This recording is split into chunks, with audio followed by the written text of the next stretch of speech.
Well, hello, DCO Nation. Welcome to Deadcom Outdoors Radio. This is the show where the tide set the tone and the bite tells the story. We're diving into everything saltwater inshore kayak fishing, from lures and locations to weather, water, and winning tactics. If it helps you hook up on more fish, we're talking about it right here. So grab your paddle, check your drag, and here we go. Well, hello, DCO Nation, and welcome to Deadcom Outdoors right here on the Outdoor Radio Network. And before we get going, there's a couple of housekeeping items I want to jump into really fast before I get to Captain Jason Burton.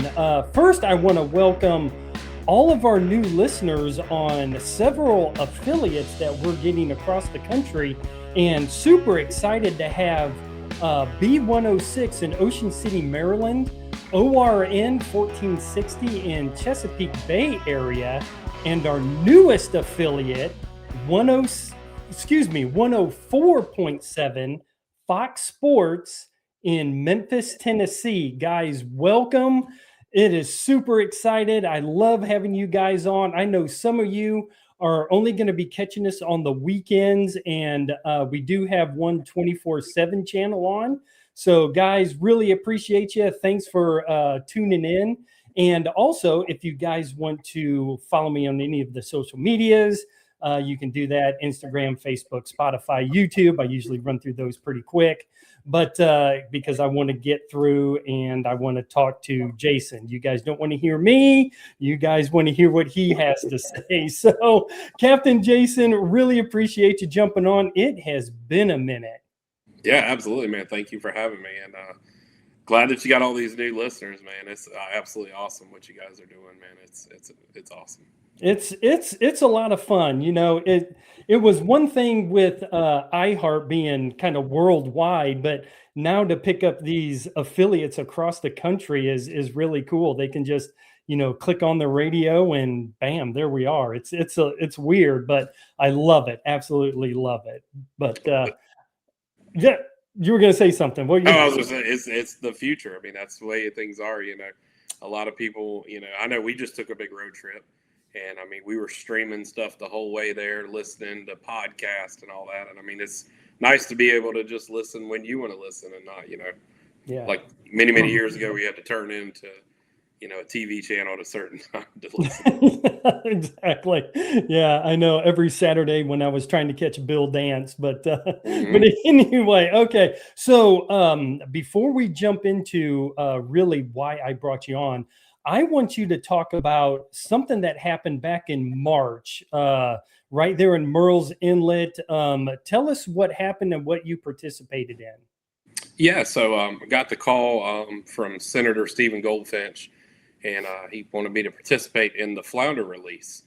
So I had heard about this, but I had not actually partaked in anything. So I got over there, got briefed on it, and to sit down and talk to the biologist and to just immediately be a part of that. It was the coolest thing ever, the largest flounder release, I think, ever in an estuary. I mean, they had almost 1 million flounder total that were released. They released some in our area and other areas. And it was so cool just to see, where they start, the bigger size ones and all that. And to be a part of that, I mean, it was a historical event. It put Murrells Inlet on the map that, look at what we're doing. And to be a part of it was just really cool. I love it. Absolutely love it. Now, do you know how many were released in Murrells? It was 100, right at 100,000, I think. 100,000. Mm-hmm. And what was the size range on those? So they had fry. Like the fry were probably, I would venture to say, 1 inch, somewhere in that. They had 3 different stages. They had the really, really small ones. They had the ones that, that were probably 2 inch, and then probably the biggest ones they had were probably 3. So they were different stages of life, and obviously we released them at the boat ramp. Social media didn't like that very much. We got some pushback on that, but majority of them were released by boat. In the estuaries and safe places. A lot of people were chiming in. They were worried the boats were going to run them over, and why would you release them there? And it was overall, it was absolutely the coolest thing I think I've done in a long time. Yeah, yeah. Now, tell us about where they got these flounder. So all these were farm raised. Yes. So that was the thing. They decided, okay, well, we're going to start to raise them, and it's absolutely amazing. You know, we hear the stories of the speckled trout. You know, speckled trout, you got the Release Over 20 program because you know those females produce a lot more eggs. I mean, they didn't have like a ton of flounders. I mean, they had, I don't know, you know, a certain amount of flounder, and those flounders produced all of these eggs and all of these little hatchlings and stuff. It was crazy to find out that they had a big farm and thousands of stuff going on, but it was not like they had thousands and thousands of flounders making babies. You know, it was kind of wild to see that. You know, but I guess you got to play the numbers. You know, in the wild, you know, if you release 1 million eggs, how many of them actually make them? They were telling me 2 to 5% will normally make it. So. Well, okay. Well, if you do the math, 10%'s 100,000. Yeah. 5%'s 50,000 flounder. I mean, that's the one biologist I talked to said that they were hoping for 20%. They, on average in testing, it was like 6 to 7%. But I'm the same thing. I'm like, flounder grow fast. So I mean, a first year flounder is going to be 10 inches, 12 inches. I mean, these flounder will probably be keeper status, you know, 2.5 years. Yeah. So, I mean, you just wonder if they stay put here, if they survive, you know, think about where this fishery could be in 3 years. Yeah. Yeah. Absolutely awesome. You know, I was following it and I wanted to get you on back in March. We never did, get connected, but, you know, I appreciate the update with that. It was super cool to see on all the social medias. The local, TV was there. You know, it got some major press, and it should. It really should, because, we got to keep these estuaries healthy. Getting a lot of pressure, a lot of harvesting, and this is the way to do it. So, yeah, and that's the main thing. It's very flattering that they picked Murrells Inlet to kind of set the stage for this. But it's the acknowledgement. People are always, critical of political figures and DNR and stuff like that. But like, they were actually taking the money from these, fishing license, and they're raising fish and they're putting them back. And it's like they're doing everything they can to help offset the fact that more people are fishing nowadays, and technology's better. And you can go to YouTube University and learn how to fish a lot better now than you could 20 years ago. So there's probably more fish being caught today than ever. And the only way to offset that is to, adjust the regulations or, do stocking programs. Yeah. Yeah.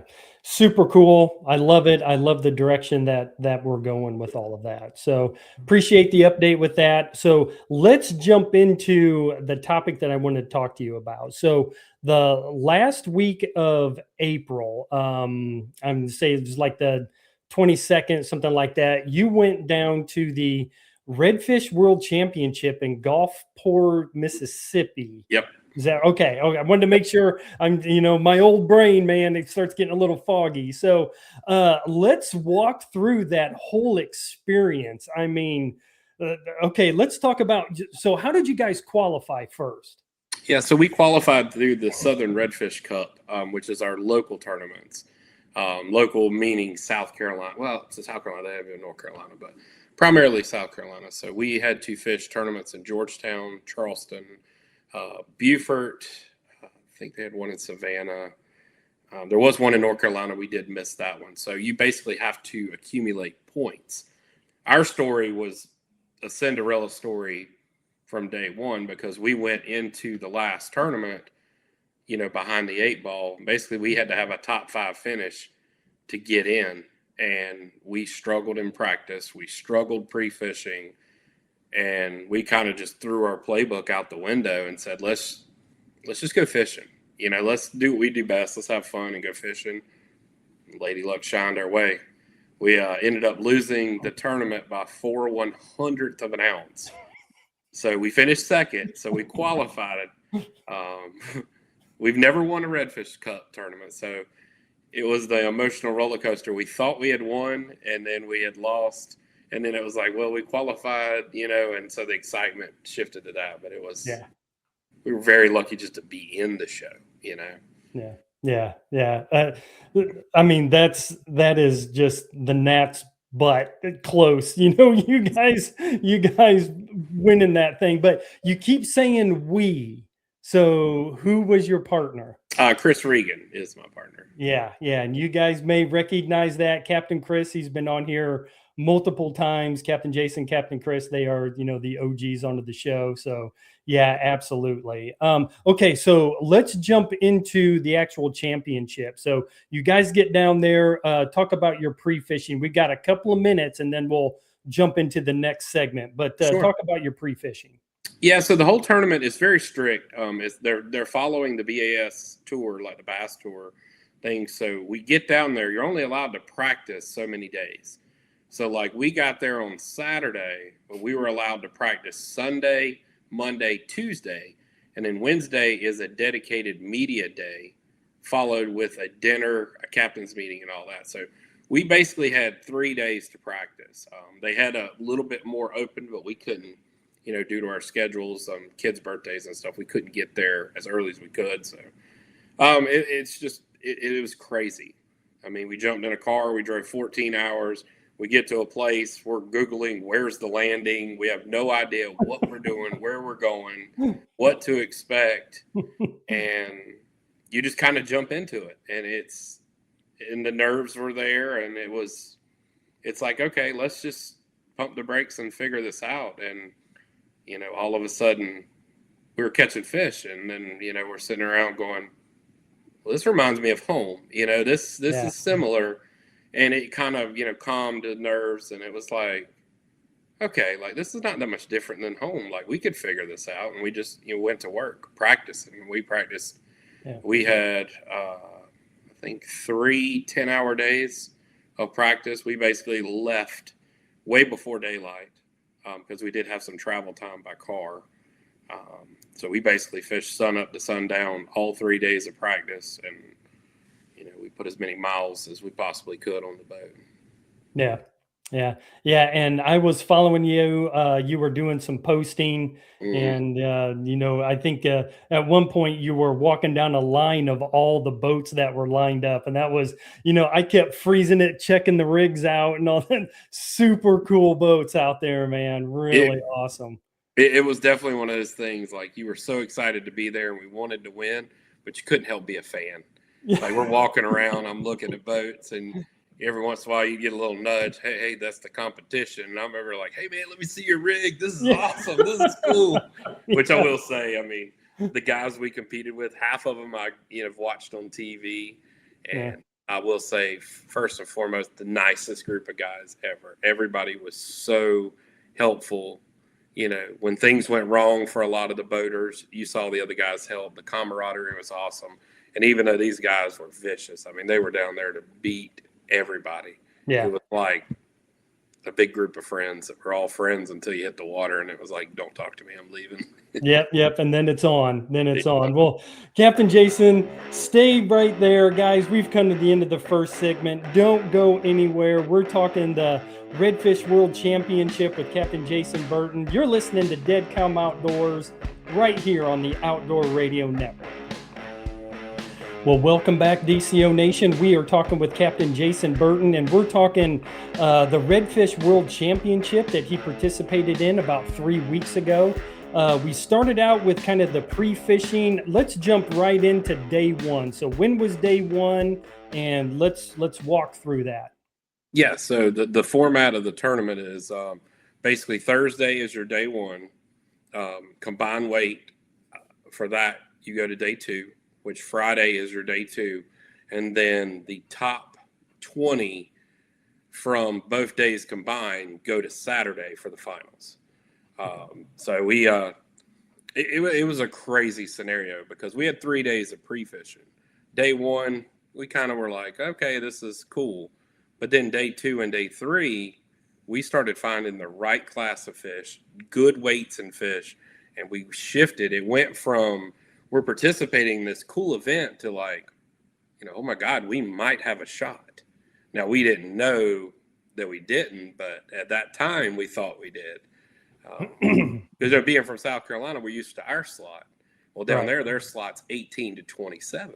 Okay. So we were catching 26 and a half inch fish, 26 and 3/4. And we're like, this is it. Like, this is the class of fish. Now, what we were unaware of is the weights vary so much down there that it's insane. But we started out day one. We went right to the area that we practiced, and all the stars aligned. We went right to the same bite that we had in practice. We got a couple fish in the live well pretty quick, and we basically spent the entire day trying to upgrade our weight. We didn't quite get the last big stud that we needed, but the whole experience was just nuts, because we'll back it up here a little bit. So we're leaving from Gulfport, Mississippi. Gulfport, Mississippi to the marshes of Louisiana is 38 miles. Okay. So we had a 38-mile run. So you had quite the long runs. But in practice, we actually launched in Louisiana, so we didn't have any of these runs. So we actually didn't get the full experience till the day of the tournament. But we went in the marshes, and, man, you talk about fishing. I mean, I have never, ever seen anything like this.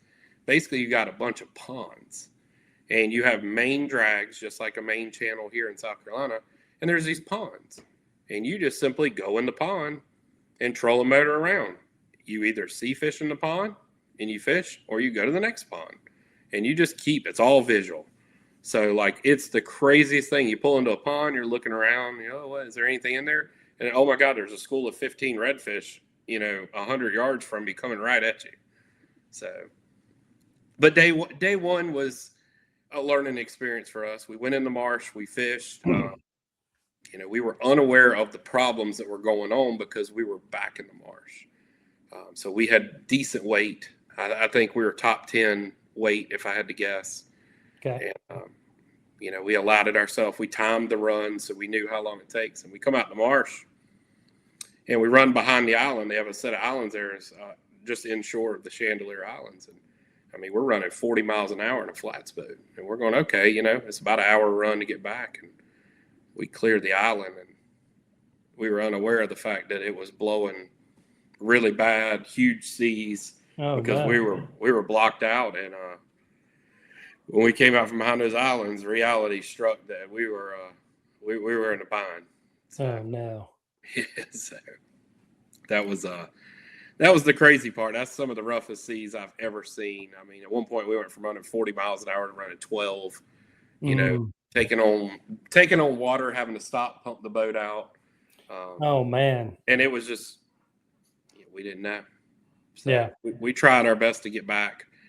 We were not making enough speed to make it on time. So unfortunately, we didn't weigh in at all. Okay. We had to fish in the live well. I think conservatively we might have been in the top 12, 13. So, but that was kind of heartbreaking. A little scary, a little dangerous. Mm-hmm. And we got back, and the reality of what had just happened was in front of us. They had a boat that capsized. They had a person who, hurt his back really bad, had to go to the hospital. And you had a lot of boats. All of a sudden, this went from look at my rig to you had a parking lot full of boats that had broken welds, broken push poles. And a lot of people pushed the limits because they had to be back on time. And there's a lot of broken boats, and people, were fixing stuff. But it was quite the highs and lows. Yeah. We had the fish. We just could not make it back. We could not get there. We couldn't go any faster. We tried. Every time we tried, it just didn't work.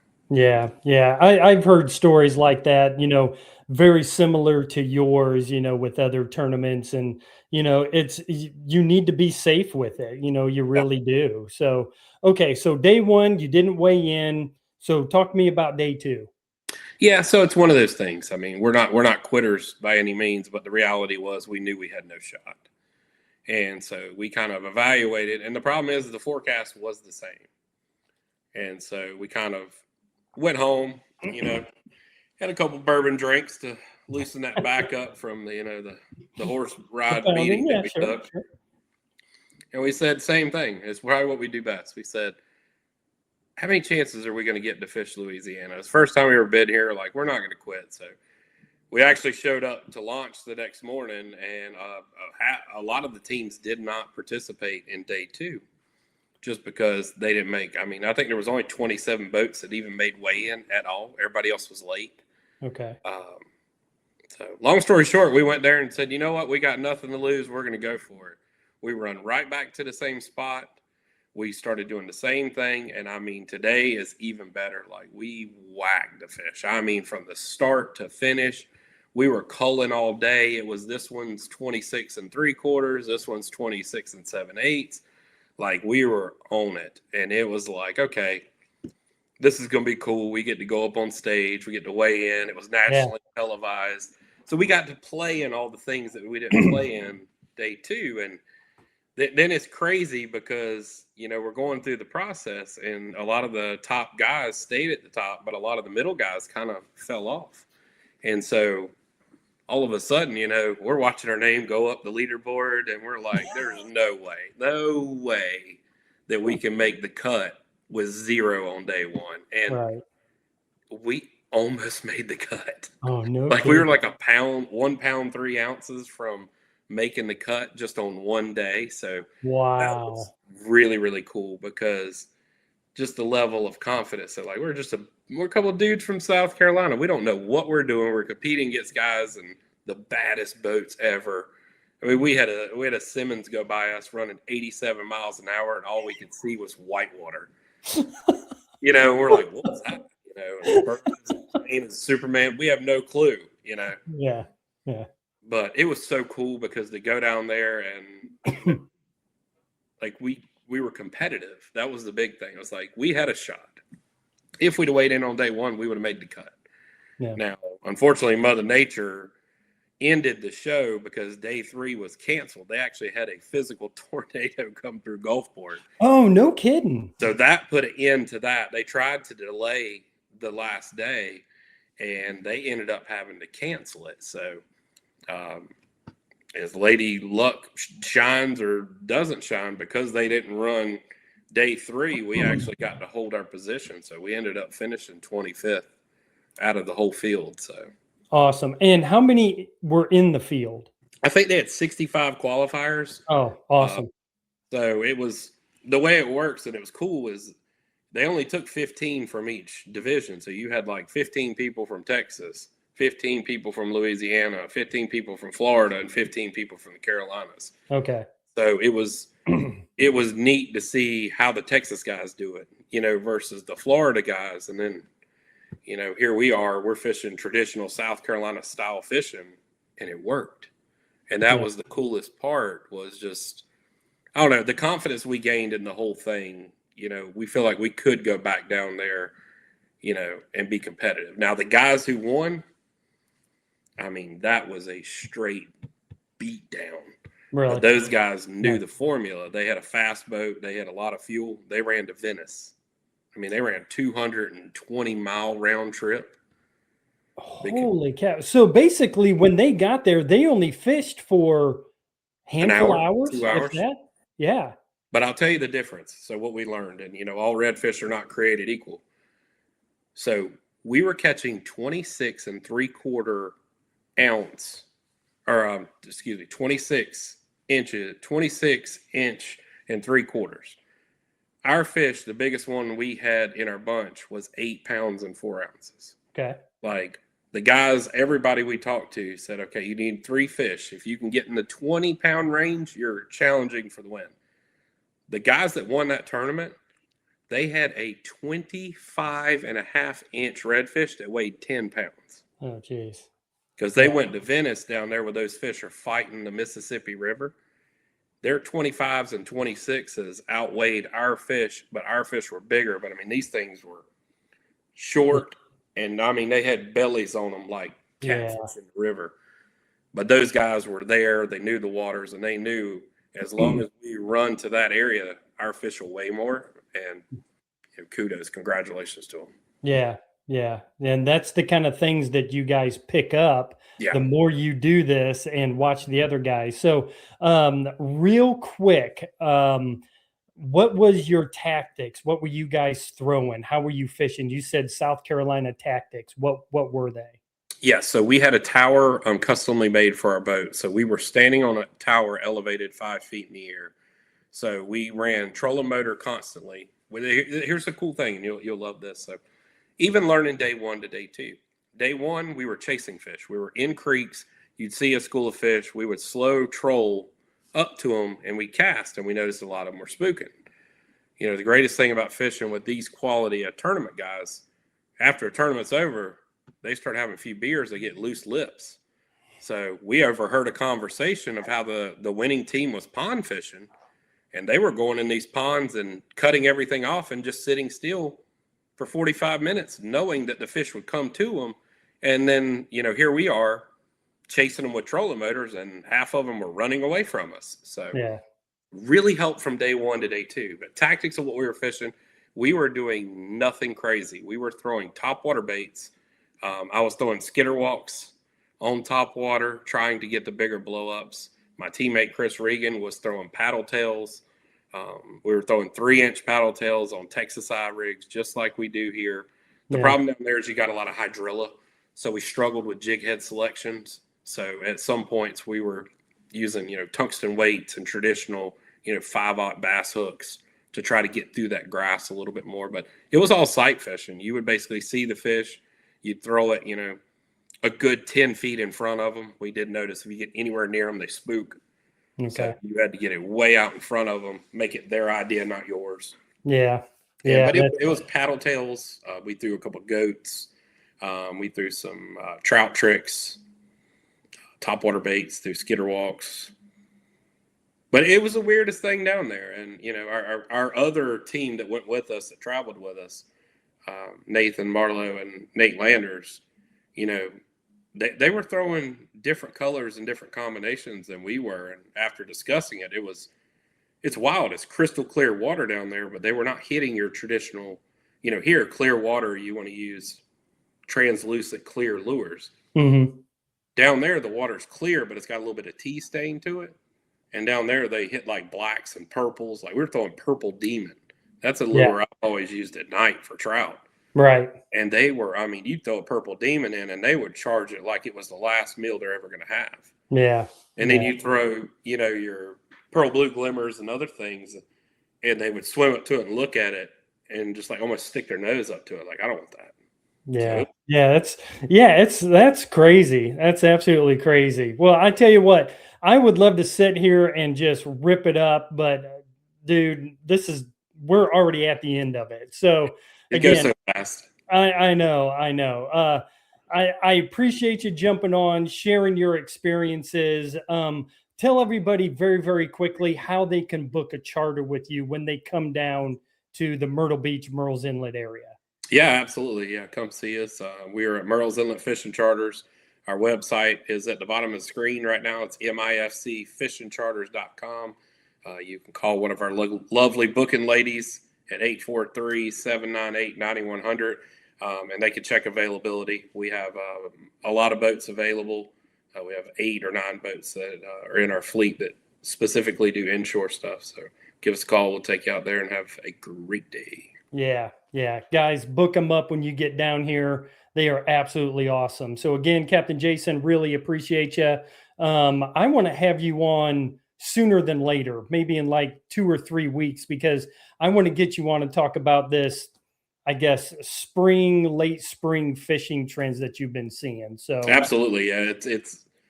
It's been a very good spring. It's been timing wise it's funny because if you're going off of last year's calendar, it doesn't line up. Everything is either late or early. So it's been cool. It's been really good though. Yeah. Well, don't say anything because I'm gonna have you on. So I don't want to get into it too much. So till next time. Yeah, till next time. Exactly. All right, guys. Remember, conservation starts with you. Release a fish for someone else to enjoy. And you've been listening to Dead Calm Outdoors right here on the Outdoor Radio Network.